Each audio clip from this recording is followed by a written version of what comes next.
There was a bit of a mix-up with the weight between James McErleen and Shea Walsh. One was signed a contract for £135, the other signed a contract for £145. What happened there?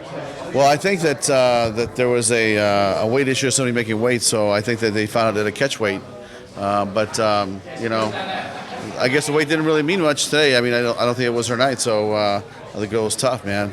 She brought it. Oh, it was actually the James McErleen and Shea Walsh. I thought you were talking about the for-real fight. I'm not sure. I'll have to find out what happened there. James Gallagher tonight. I think it could be described as flawless. The hype is real. How impressed were you with James? I'll tell you, James looked really good, and the other guy was a good jiu-jitsu fighter. Fought for us in Tel Aviv last year. And the one thing about that kid is, as young as he is, and he's really composed, man. And this is a big night for him under his hometown. A lot of pressure, but he doesn't seem to be bothered. He seems to be really calm and able to handle the pressure. So, I personally, we don't have anything signed with him, obviously, because he just came out the fight. But I think him and AJ McKee, maybe they could get it on pretty soon, man. That'd be two young guys, the next set of lions going at it, So, to me, that's the fight that maybe we'll be talking to him. But I'd like to see James, if he's okay, which I think he is. Maybe we can invite him to fight in London, and we'll keep testing him. You think the AJ McKee fight would do better in Dublin or Belfast in Ireland rather than in London? You know what? I'm not sure, but that's a fight I think we can promote anywhere. We can promote that in California. We can promote that in London. We can promote it here in Dublin. I mean, I think that I think James's popularity is growing. AJ McKee's popularity is growing, and they become fighters that fight all over the world for us. So, we're gonna continue that template of keeping him fighting all over. And maybe an emphasis to push James in the United States now. I mean, that was the game plan originally. We wanted to fight him in Israel last year before we announced the card. But at the end of the day, McKee's fought all over.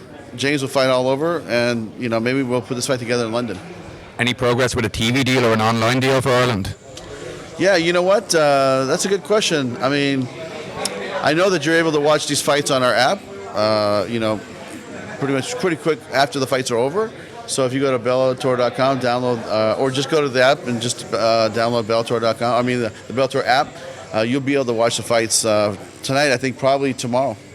Yeah, a lot of people seem to think though that they don't really want to watch it if it's not live. They're just going to watch a video online. They're not going to watch the broadcast back. So obviously you're with Viacom, like you have kind of connections with Spike and all Channel 5 and all. Is there any chance of getting it live on for the next event? You know what? That's actually a really good question. It's something that we've been asked a lot, and it's when are these fights going to go live? And the reality is that I know that they're trying to bridge the gap, and even in London when we were on Channel 5, it wasn't live. It was an hour delayed. So, I think that that's something that they're working on. But you have to keep in mind these fights are being broadcast all over the world too. So there's a timing issue for trying to coordinate everything. And you're right. We should get that narrowed down a little bit for you guys. Even on the Bellator stream of events that are in the US, it's geo-blocked in Ireland but not in the UK. Well, what's that about?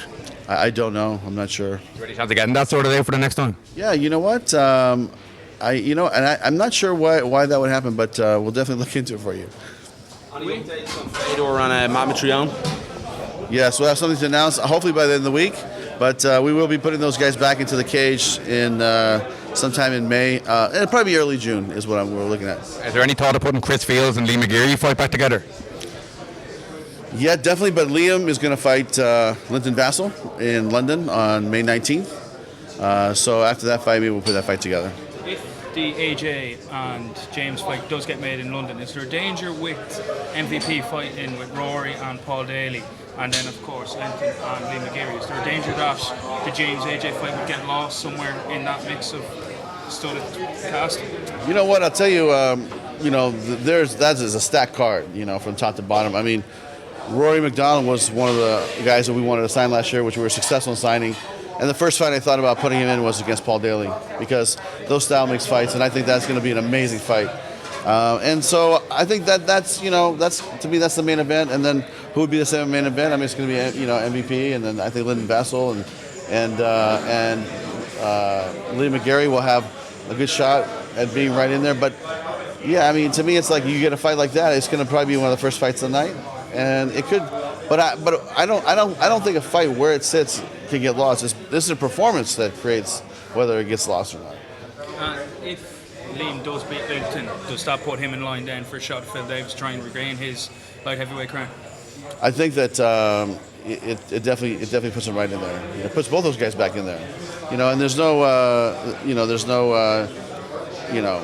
mistake about us trying to get Ryan Bader on board. So we made an offer to Ryan. We're waiting to see if the UFC is going to match our offer or not. And if they don't, we'll have Bader here probably, in the next couple months, getting busy. So to me, that just beefs up our 205-pound weight division, and we'll see what happens with that. Is that London show going to be co-promoted with BAMMA? No, that's going to be a Bellator only. It's going to be one of our 10 poles. We will do 7 of these a year, and it's going to be all of our biggest guns. And I think we're going to have a stacked card. Is that something we're coming to Ireland that you think about rolling out just a Bellator show rather than co-promoting? Because in a way, we got 5 fights tonight, but we want more. Yeah, I mean, I think that if you look at the talent here, Bama's cultivating the talent, and even if you look at the next UFC fight card, it's really like a Bama show, really. And to me, it's like and that's where we found James, and we found Kavanaugh, and we found a lot of the talent that we've been watching has come from Bama, and I think they're doing a great job, man. I hope that everybody keeps supporting them, because that's where it comes, and then we'll jump in, and then like I said to David Green, I said, look, we'll share the talent. We'll book your talent. You can book our talent. It's like the door's open. When we go to different territories, we always try to respect the local promoter and work with them. There's a chance that maybe we come alone, but the next big fight, our big 10-pole fight, will be in London on May 19th, and that will be a promotion by Bellator. Is the London card almost Bellator's way of showing strength with the UFC? Because the UFC card is getting ridiculed in comparison to what Bellator are bringing, and is that a direct tactic to say we're the big guns now and we're starting to fire big shots? I mean, you know what? It's like it goes way before they even announced their card. We had planned our quarter already, and we launched with Tito Ortiz fighting Chael Sonnen. Fedor was supposed to fight Rampage Trion. We have Rampage Jackson fighting King Mo, and then we have the fight with Paul fighting against McDonald. I mean, that's 4 just amazing fights. And so no, there's no tit for tat. It's basically, look, we have great fighters in this organization, and I think some of our fighters can compete against anybody in the world. And we're going to come out and we're going to give the fans what they want to see. Have you got an update on Larkin? 2 shows in Ireland and Northern Ireland within the space of 3 months. What's the timeline for Ireland going forward? Yeah, I know we're talking about doing something with Bama again, maybe at the end of the year in Dublin, but it's not set yet. The only focus I have right now is on the May 19th show in London. Is there anybody on the lower? Yeah, you know what? We were talking to Audi, and I feel good about it. I feel good about where the negotiations are going. So hopefully you'll see Lorenzo on our roster here in the next 2 months. Is there anybody on the Bama portion of the card that you're looking at and thinking we need to get him on Bellator, or maybe Paul Hughes or something like that? Yeah, you know what? I tell you, there are, the kid that won the title and the kid that lost again. I thought that was a great main event. I mean, those guys came to fight. And to me, that's all you can ask these guys. I mean, at the end of the round, what I noticed is that they both slumped over and were like done. They had left everything on the mat. And man, as a promoter, that's all you can really ask for. Scott, there was a report yesterday that you filed a lawsuit against the UFC, the promotion. I just want to get your thoughts. It was about fighter contracts in relation to them releasing information about fighter contracts. Can you shed any more light into what's going on there? Yeah, basically, there's a class action lawsuit filed against the UFC, and we kind of got drugged into it a little bit, and we're just stopping from, trying to prevent, to continue to get dragged into it, and I can't talk too much about it, but we feel like our information should be our information, and that's how we feel. Scott, have you had any update of talks with Mike Goldberg? There's a lot of speculation about that. Yeah, what we have been talking, but I feel like we got a great team, and Sean and Jimmy do a great job. So we'll see what happens. I mean, discussions are taking place. Yeah, well, we have talked, and so we have a great team. So that's the hard part. I mean, it's not like if we were starting all over, and you had starting from scratch, then maybe you could have more flexibility. But we're trying to see if we can fit them in and get something going. But it's not imminent, and like I said, we have a great team. One or two more. Is there any negotiations with Rick Story undergoing? I believe he's a free agent at the moment as well. Not at this time, no. Well, let me rephrase that. I personally am not sure because Rich, my matchmaker, might be doing it. So, yeah. Okay, guys. Thank you. Okay, thanks, guys. Thank you.